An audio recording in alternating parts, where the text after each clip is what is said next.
আলু দিয়ে রুই মাছের পাতলা ঝোল এভাবে একবার বানিয়ে গরম ভাতের সাথে খেয়ে দেখুন, মনে তৃপ্তি চলে আসবে। রুই মাছের এই ঝোল বানানোর জন্য প্রথমে এখানে আমি কয়েকটা রুই মাছের পিস দিয়ে নিয়েছি। এখানে আমি দাগা এবং লেজার পিস নিয়েছি। আর মাছের পিসগুলো আগে থেকেই পরিমাণ মতো লবণ আর হলুদ মাখিয়ে 1 ঘন্টা মতো রেখে দিয়েছিলাম। এবারে সামান্য একটু তেল খুব ভালো করে গরম করে নিচ্ছি। গরম তেলের মধ্যে অল্প 1 চুটকি মতো লবণ দিয়ে দিলাম। মাছ ভাজার আগে গরম তেলে লবণ দিয়ে রাখলে মাছগুলো কিন্তু ভাজার সময় আর তেলটা ফাটে না। এবারে একে একে গরম তেলের মধ্যে মাছের পিসগুলো দিয়ে দিলাম। একসাথে বেশি মাছ ভাজবো না, প্রথমে 4টে ভাজছি আর বাকি মাছগুলো পরের বারে ভাজবো। কেননা একবারে বেশি মাছ ভাজতে কিন্তু মাছগুলো ভেঙে যাওয়ার সম্ভাবনা থাকে। এক পিঠ হালকা একটু ভাজা হয়ে গেলে উল্টো পিঠটা উল্টে দেবো ভাজা হওয়ার জন্য।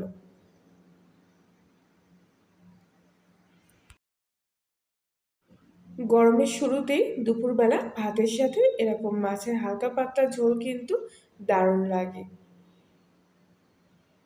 প্রত্যেকটা মাছই কিন্তু উল্টে পাল্টে এইভাবে ভেজে নিচ্ছি। আর প্রতিদিনের মতো রোজই বলছি, যদি আজকের রেসিপিটা আপনাদের ভালো লেগে থাকে তাহলে লাইক শেয়ার কমেন্ট করবেন। আর কর্নেল রান্নাঘর চ্যানেলটিতে যদি আপনি নতুন সদস্য হয়ে থাকেন তাহলে প্লিজ চ্যানেলটি সাবস্ক্রাইব করে পাশে থাকবেন। আর পাশে বেল আইকনটিও প্রেস করবেন নতুন করে ভিডিওর আপলোড পাওয়ার জন্য। প্রত্যেকটা মাছের পিস কিন্তু এখানে লাল করে ভেজে নিয়েছি। এবারে তেল থেকে মাছগুলো আমি এক এক করে তুলে নিচ্ছি। আর বাকি যে কটা মাছের পিস ছিল সেগুলো কিন্তু আমি একইভাবে এখানে ভেজে নেব।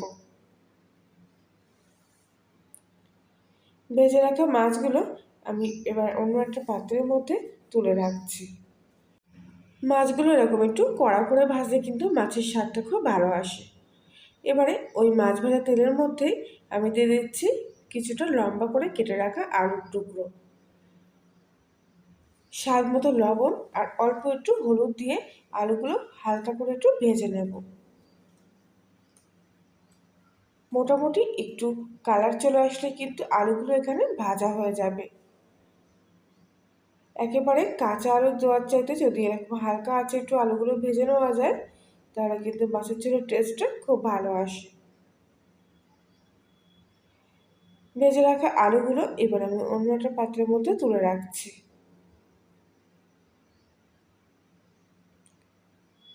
এবারে ওই তেলের মধ্যেই একটা গোটা শুকনো লঙ্কা মাছ বরাবর চিড়ে দিচ্ছি আর দিয়ে দিচ্ছি 1/2 চামচের মতো সাদা জিরে। তেলের মধ্যে ফোড়নটা একটু ভাজা ভাজা মতো করে নেব। এবারে এখানে কিছুটা পেঁয়াজ বাটা দিয়ে দিচ্ছি। এখানে একটা বড় সাইজের পেঁয়াজ আমি আগে থেকে বেটে রেখেছিলাম। ফোড়নের সাথে পেঁয়াজ বাটাটা খুব ভালোভাবে নাড়িয়ে চাড়িয়ে একটু কষিয়ে নেব। এক্ষেত্রে পেঁয়াজটা কিন্তু আমি একেবারে মিহি করে বাটিনি, একটু দেখতেই পাচ্ছেন আস্তে আস্তে মতো রয়ে গেছে। এইভাবে যদি পেঁয়াজ বাটাটা দেওয়া হয় তাহলে কিন্তু পেঁয়াজের থেকে খুব একটা বেশি জল বেরোয় না আর খুব তাড়াতাড়ি পেঁয়াজটা ভাজাও হয়ে যায়। ভেজে রাখা পেঁয়াজটা এরকম লালচে হয়ে এসছে। এবার এখানে দিয়ে দিচ্ছি 1/2 চামচি মতো রসুন বাটা আর দিয়ে দিচ্ছি 1/2 চামচির একটু কম মতো আদা বাটা। আদা রসুনটা খুব ভালোভাবে আমি এখানে একটু ভাজা করে নিচ্ছি। আদা রসুনটা যদি এইভাবে আলাদা করে একটু ভাজা ভাজা মতো করে নেন পেঁয়াজের সাথে একসাথে না মিশিয়ে তাহলে কিন্তু কাঁচা আদা রসুনের গন্ধটা থাকে না। তাই অন্য একটা সাইডে খুব ভালোভাবে কিন্তু আদা রসুনটা একটু ভাজা ভাজা করে নিচ্ছি। এখানে আমি 5 থেকে 6 কোয়া মতো রসুন আর 1 চিলতে মতো আদা নিয়েছিলাম। আদা রসুনের কালারটা চলে এসছে। এবার আদা রসুনটা আমি সাইড করে দিলাম আর এখানে দিয়ে দিলাম একটা গোটা টমেটো কুচি, সঙ্গে একটা কাঁচা লঙ্কা মাছ বরাবর চিড়ে নিলাম। পেঁয়াজ আদা রসুনটা আর একটুখানি খুব ভালো করে কিন্তু তেলের মধ্যে নাড়িয়ে চাড়িয়ে নিচ্ছি। খুব সুন্দর একটা আদা রসুন পেঁয়াজের ভাজা গন্ধ চলে এসছে। এবারে আগে থেকে নিয়ে রাখা টমেটোটাও কিন্তু এর সাথে মিশিয়ে দিলাম। ঘরে থাকা মাত্র কয়েকটি উপকরণ দিয়েই কিন্তু আজকের এই মাছের ঝোলের রেসিপিটি বানাবো, অথচ খেতে কিন্তু দুর্দান্ত স্বাদের হবে আর দেখতেও হবে বেশ লোভনীয়। টমেটোটা খুব ভালোভাবে কিন্তু মশলার সাথে আস্তে আস্তে কষিয়ে নেব। এবারে এর মধ্যে একে একে দিয়ে দিচ্ছি স্বাদ মতো লবণ, হাফ চামচি বা কম পরিমাণ মতো 2 থেকে 4 দানার মতো চিনি, আর দিয়ে দেবো সামান্য একটু লঙ্কার গুঁড়ো, হাফ চামচি মতো ধনিয়া গুঁড়ো, আর হাফ চামচি মতো জিরের গুঁড়ো। এখানে 1 চামচ মতো কসুরি মেথি নিয়ে নিচ্ছি। হাতের মধ্যেখানে একটু ডলা দিয়ে এইভাবে কসুরি মেথিখানা দিলে কিন্তু এর গন্ধটা খুব ভালো আসে। খুব ভালো করে সব কিছু একসঙ্গে এবারে আর একটু কষিয়ে নিচ্ছি। সামান্য একটু জল দিয়ে দেবো কষানোর সময়, এতে কিন্তু মশলাটা খুব ভালোভাবে কষা হয়। এইভাবে বেশ কিছুক্ষণ একটু মশলাটা কষিয়ে নিচ্ছি। এখন এর মধ্যে দিয়ে দেবো হাফ চামচি মতো হলুদ। হলুদটা যদি এই সময় দেন, মানে মশলাটা অর্ধেক কষা হয়ে যাবে, সেই সময় হলুদটা দিলে কিন্তু ঝোলের কালারটা খুব ভালো আসে। এবারে সামান্য একটু মশলাটা আবার একটু কষিয়ে নেব, যাতে হলুদের কাঁচা গন্ধটা আর না থাকে। এবারে গ্যাসের ফ্লেমটা একেবারে সিম আঁচে রেখে ঢাকা দিয়ে মশলাটা কিছুক্ষণ এইভাবে রেখে দেব। মোটামুটি 5 মিনিট মতো ঢাকা দিয়ে মশলাটা এই অবস্থায় রেখে দিয়েছিলাম। 5 মিনিট পর ঢাকনাটা খুললাম, আর দেখুন মশলার গা থেকে কিন্তু তেল ছেড়ে দিয়েছে, আর খুব ভালোভাবে মশলাটা এখানে কষাও হয়ে গেছে। কত সুন্দর দেখুন গ্রেভির কালারটা চলে এসছে। আবার একটু খুব ভালো করে তলা থেকে এইভাবে নাড়িয়ে চাড়িয়ে নিয়ে এর মধ্যে দিয়ে দেবো আগে থেকে ভেজে রাখা আলুর টুকরোগুলো। ভেজে রাখা আলুর সাথে মশলাটা কিন্তু আবারও একটু খুব ভালোভাবে কষিয়ে নিচ্ছি। এতে আলুগুলোও কিন্তু মশলার সাথে খুব ভালোভাবে মিশে যাবে। যেহেতু আলুটা আগে থেকে ভেজে রাখা ছিল, তাই বেশিক্ষণ আর কষানোর প্রয়োজন হবে না। এবারে এর মধ্যে দিয়ে দেবো পরিমাণ মতো জল। আপনারা যেরকম ঝোল খেতে পছন্দ করবেন সেই পরিমাণ অনুযায়ী জল দেবেন। এখানে আমি পাতলা ঝোল বানাচ্ছি, তাই কিন্তু একটু বেশি পরিমাণ জল দিলাম। তলা থেকে উপর অবধি ভালো করে নাড়িয়ে চালিয়ে দিচ্ছি ঝোলটা।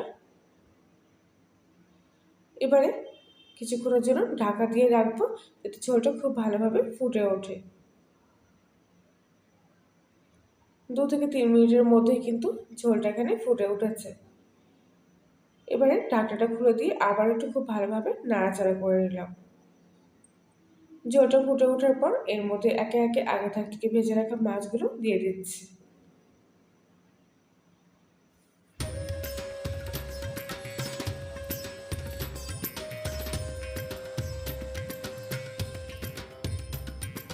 মাছগুলো ঝোলের মধ্যে একটু ডুবিয়ে নেওয়ার চেষ্টা করব, যাতে মাছের স্বাদটা ঝোলের সাথে খুব ভালোভাবে মিশে যায়।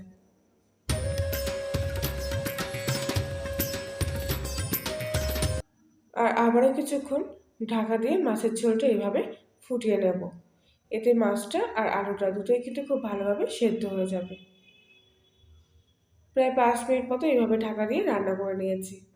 আর দেখুন কত সুন্দর হয়েছে মাছের ঝোলের কালারটা। আলুগুলোও কিন্তু খুব ভালোভাবে সেদ্ধ হয়ে গেছে। পেঁয়াজ রসুন দিয়ে বানালেও এই ঝোলটা কিন্তু খুবই হালকা পাতলা, তাই গরমের দিনে দুপুরে কিন্তু এই ঝোলটা নিমেষেই খেতে পারেন। খুব একটা রিচও না, আবার খেতেও কিন্তু খুব টেস্টি। এবারে সবশেষে সামান্য একটু গরম মশলা দিয়ে ঝোলটা এখান থেকে নামিয়ে নেব।